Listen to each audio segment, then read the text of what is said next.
ज़िमनी इंतखाब MQM उम्मीदवार फारूक सत्तार के कागजात नामजदगी में बड़ी गलती। रिटर्निंग अफसर ने कागजात मंजूरी से रोक दिए।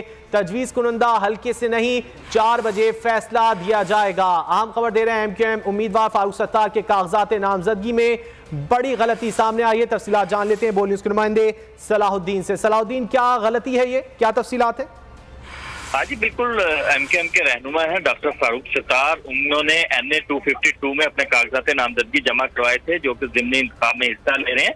तो इस दौरान कागजात की जांच पड़ताल का अमल जैसे शुरू हुआ तो मालूम हुआ कि उनके जो तजवीज़ और तायद कुनिंदा हैं उनमें गलती है। तो तजवीज़ कुनिंदा के हवाले से जो मालूमात मिली, उसमें तजवीज़ कुनिंदा जो है वो उस हल्के से नहीं है, जबकि जिस हल्के से इलेक्शन में हिस्सा लिया जाता है उस हल्के से तजवीज़ और तायद कुनिंदा का होना लाजमी है। लेकिन तजवीज़ कुनिंदा उस हल्के से ना होने पर कागजात नामजदगी मुस्तरद हो जाते हैं। इस दौरान जो है डॉक्टर फारूक सत्तार ने उनसे वक्त, रिटर्निंग अफसर जो है परवेज कलोड़ो, उनसे वक्त मांगा और उसके बाद बहुत शुक्रिया इन तफसीलात के लिए।